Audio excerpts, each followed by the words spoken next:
అంటే నాకు 1-2 వార్తలు వస్తున్నాయి. నేను కూడా మా వాళ్ళందరినీ అలర్ట్ చేస్తున్నాను. మీకు కాంక్రీట్ ఇన్ఫర్మేషన్ ఉంటే పలాంది ఇక్కడ జరిగిందంటే డెఫినెట్గా ఫర్మ్గా తాట తీస్తాం. వాళ్ళని ఏ విధంగా ట్రీట్ చేయాలో ఆ విధంగా ట్రీట్ చేస్తాం. దీనికంటే ద్రోహం ఇంకోటి లేదు. ఎవరైనా సరే అలాంటి బ్యాచ్ ఉంటే మాత్రం జాగ్రత్తగా ఉండండి. కబద్దారి హెచ్చరిస్తున్నా. ఇది నాకు ఒక అనుమానం కూడా ఉంది. ఇలాంటి ఏమైనా వైఎస్ఆర్ కాంగ్రెస్ కూడా పంపిస్తున్నారా, కావాలని డిస్టర్బ్ చేయడానికి చూస్తున్నారా, ఈ కుట్రలు ఏమన్నా భాగాలున్నాయా తెలియదు నాకు. నేను ఆధారం లేకుండా ఇది పెట్టను. ఈరోజు మనం చూస్తున్నాం, మొన్నొచ్చిన బోట్లు పవర్ఫుల్ బోట్స్, అవి మామూలుగా వుడన్ బోట్స్ కాదు, అవి ఐరన్ బోట్స్. ఏ విధంగా వచ్చాయి, ఆ విధంగా వచ్చిన బోట్లు కరెక్ట్గా ఇన్ బిట్వీన్ ఆ వెయిట్స్ ఏవైతే ఉన్నాయో 2 గేట్ల మధ్యలో వచ్చినట్టు దాన్ని కొట్టాయి.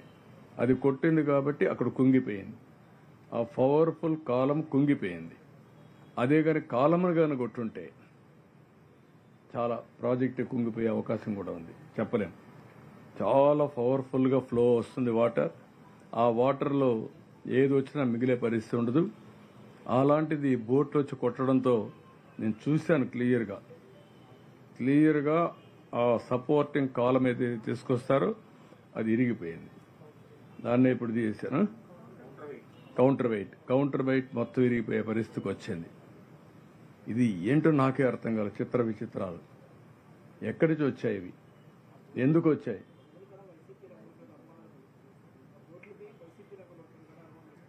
అనుమానం వచ్చింది. ఆ బోట్ ఓనరు వాళ్ళ ఫోటోలు కూడా ఉన్నాయి, అవి కూడా ఉన్నాయి.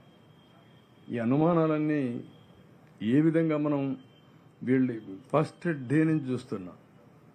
ఎప్పుడూ నా చరిత్రలో, రాజకీయ చరిత్రలో ఏ రాజకీయ పార్టీ కూడా ఈ విధంగా ఒక విన్యాసాలు చేసిన సందర్భాలు లేవు. ఫస్ట్ డేనే ఫెయిల్ అయిపోయింది, లేకుంటే మొత్తం ఇది చేసేశారు అని ఎవ్రీ డే ఒక సాక్షి పేపరు విషయంగా పరిస్థితిలో ఉన్నారు. ఎవ్రీడే ఇదే పని పెట్టుకొని. అంటే ఏంటిది? చూస్తాం, పర్లేదు, ప్రజా చైతన్యం తీసుకొస్తాం. ఇలాంటి ప్రజా విద్వేషాలకు తోడ్పడే ఎవరైనా సరే ప్రజా జీవితానికి రాజకీయ పార్టీల్లో ఉండడానికి కూడా అర్హత లేదు. చూద్దాం.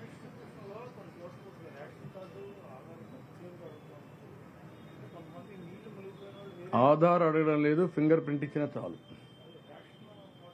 రేషన్ కార్డు కూడా అవసరం, ఫింగర్ ప్రింట్ ఇచ్చినా సరిపోతుంది. ఐరిష్ ఆర్ ఫింగర్ ప్రింట్ అవి తీసుకుంటే ఆటోమేటిక్గా వస్తాయి. అవి వెరిఫై చేసుకుని ఇచ్చేస్తారు. చాలా మందికి రేషన్ కార్డు లేవు, తడిచిపోయినాయి. చాలా మంది నాకు కంప్లైంట్ చేశారు. వాళ్ళకందరికీ ఇప్పుడు మనం రేషన్ కార్డు ఇవ్వాలి, సర్టిఫికెట్స్ ఇవ్వాలి, అవన్నీ చాలా ఉన్నాయి. వీళ్ళు వర్క్ ఇట్ అవుట్.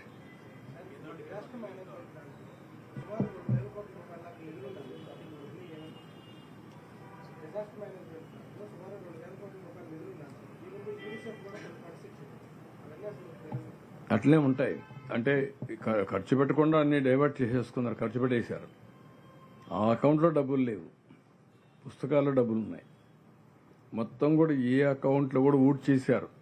కడాన ప్రావిడెంట్ ఫండ్ అకౌంట్ కూడా ఊట్ చేశారు. కాబట్టి అప్పులు తీసుకొని మొత్తం ఎక్కడా లేకుండా చేశారు. ఆ ప్రాబ్లమ్స్ ఉన్నాయి. ఈ అకౌంట్లో కూడా డబ్బులు ఉన్నాయి, అకౌంట్లో ఉన్నాయి, బ్యాంకులో డబ్బులు లేవు. సొసైటీ ఇది, ఆ సొసైటీ డబ్బులు కూడా తీసేసుకున్నారు. మార్చేసుకున్నారు అంతే. ఏమైనా చేస్తారు. కావాలని అడిగాం. అంటే మొత్తం యాక్చువల్గా ఎన్యూమరేషన్ అయిన తర్వాత యాక్చువల్గా వస్తుంది. ఫస్ట్ మనం రిపోర్ట్ పంపించకపోతే ప్రిలిమినరీ రిపోర్ట్ మనకు డబ్బులు వచ్చేందుకు లేట్ అవుతుంది.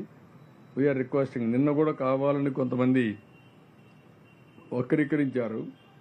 Government of India finance commission ప్రకారం 75-25% ఏ రాష్ట్రానికి ఎంత ఇవ్వాలో డిసైడ్ చేస్తారు. ఆ డబ్బులు రొటీన్గా వస్తుంది. అది కాకుండా మనం అడిగే డబ్బులు ఏంటంటే నేషనల్ కెలామిటీ ఫండ్ కింద నేషనల్ గవర్నమెంట్లో మనకి ఎట్టుంటుందో ఫండ్ వాళ్ళకు ఉంటుంది. దాన్ని నేషనల్ కెలామిటీ డిక్లేర్ చేస్తే ఒక నామ్స్ ఉంటాయి, లేకపోతే ఇంకొక నామ్స్ ఉంటాయి. మనం అడిగేది అందులో కొంత డబ్బులు ఏమని అడుగుతున్నాం. అది కన్ఫ్యూజ్ చేసి వచ్చిన డబ్బులు టకామని వచ్చింది, ముందు ఇచ్చిన డబ్బులు అంటే డబ్బులు ఇచ్చినట్టు కదా మనకు ఉండే ప్రొవిజన్ అది కరెక్ట్ కాదు. కొంతమంది నిన్న ఈరోజు చూస్తున్నా మేమేదో కేంద్ర ప్రభుత్వాన్ని సపోర్ట్ విత్డ్రా చేసేసామని, లేకుంటే మా మంత్రులు రేపే రాజీనామా చేస్తారని, అంటే ఏంటో నాకు విన్యాసాలు ఎప్పుడూ లేవి. ఈ తమాషా విన్యాసాలు ఎక్కడికి పోతున్నాయో వీళ్ళని అడిగేవాళ్ళు లేరని బరిదిగించి సోషల్ మీడియాలో కూడా బాధ్యతారాహిత్యంగా పోస్టింగ్లు పెట్టేయడం, ఇలాంటి వాళ్ళని ఏం చేయాలో ఆలోచిస్తున్నాం. తప్పకుండా ఒకటే చెప్తున్నా, సోషల్ మీడియాలో పెట్టినా బాధ్యతగా ఉండండి. బాధ్యత లేకుండా పెడితే మాత్రం ఎవిడెన్స్ లేకుండా, ఆధారం లేకుండా ఇలాంటి తప్పుడు వార్తలు రాస్తే అది మంచిది కాదు. మీకు కూడా చాలా క్లియర్గా చెప్తాను, law will take its own course of action. ఇది మీరు కావాలంటే మీ వర్షన్గా పెట్టుకోండి, మీకు అంత అవసరం అనుకుంటే. మేము రాజీనామా చేయాలని మీ కోరిక అయితే మీ కోరిక కింద పెట్టుకోండి, కానీ మా వర్షన్ కింద పెట్టడం మంచిది కాదు. అది ఇలాంటివన్నీ చేసి ఏదో ఇన్స్టెబిలిటీ తేవడం, లేకుంటే పేటీఎం బ్యాచ్ కింద వేరియస్ పీపుల్ ఇవన్నీ చేయడం చాలా తప్పిది. నేను గర్హిస్తున్నా, ఖండిస్తున్నా, మంచి పద్ధతి కాదని హెచ్చరిస్తున్నా. Thank you. గ్యాప్ అని కాదు, అదొక విన్యాసం. ఇది ఒకటి కాదు, మీరు ఫస్ట్ నుంచి చూస్తున్నారు. ఓడిపోయిన రోజుటి నుంచి రాష్ట్రం మీద కక్ష కట్టారు, విషయం చెబుతున్నారు. ఉన్నారు ఎక్కడ వీళ్ళందరూ? అడ్రస్ ఉందా? ఇక్కడ ఏమైనా పట్టించుకున్నారా? పేపర్లో చూడండి, మళ్ళీ నిద్ర లేస్తే ఆ టీవీ, ఆ పేపర్, ఇదే బతుకు. ఒకరికి సహాయం చేయరు, రాష్ట్రాన్ని నాశనం చేయడానికి మాత్రం ఇష్టానుసారంగా చేసే పరిస్థితికి వచ్చారు. ఇది మంచి పద్ధతి కాదు. నేను చాలామంది చూసాం. ఏది ఏమైనా చాలా స్ట్రాంగ్గా చెప్తున్నాం. ఎక్కడికక్కడ ప్రజా చైతన్యం తీసుకొస్తాం. ఇప్పటికే ప్రజల్లో అసహ్యం వచ్చింది. భవిష్యత్తులో అలాంటి వ్యక్తులకి సంఘ బహిష్కరణ తప్ప, రాజకీయ బహిష్కరణ తప్ప ఇంకోటి లేదు. నేను అందుకే చెప్పాను, ఈ రాష్ట్రంలో ఒక భూతం ఉంది, ఆ భూతాన్ని పూర్తిగా కాంక్రీట్ చేసి భూమిలో పాతేస్తే తప్ప రాజకీయంగా మనకు భవిష్యత్తు లేదని. అదే జరుగుతా ఉంది. ఓకే,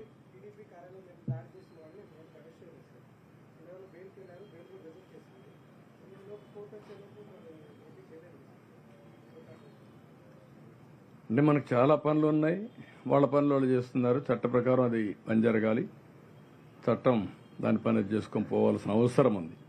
ఎవరైనా సరే తప్పు చేసిన వాళ్ళు, కడాన ప్రజాస్వామ్యంలో పార్టీ ఆఫీసులపైన దాడి చేయడం అనేది చాలా నీచాతి నీచమైన కార్యక్రమం.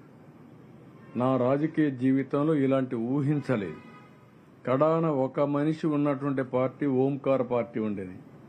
ఓంకార్ పార్టీని కూడా అటాక్ చేయాలంటే 100 సార్లు ఆలోచించేవాడు.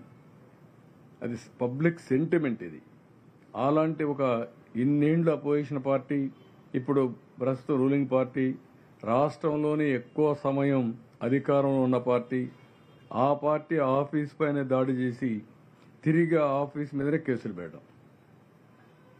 You can imagine all these things.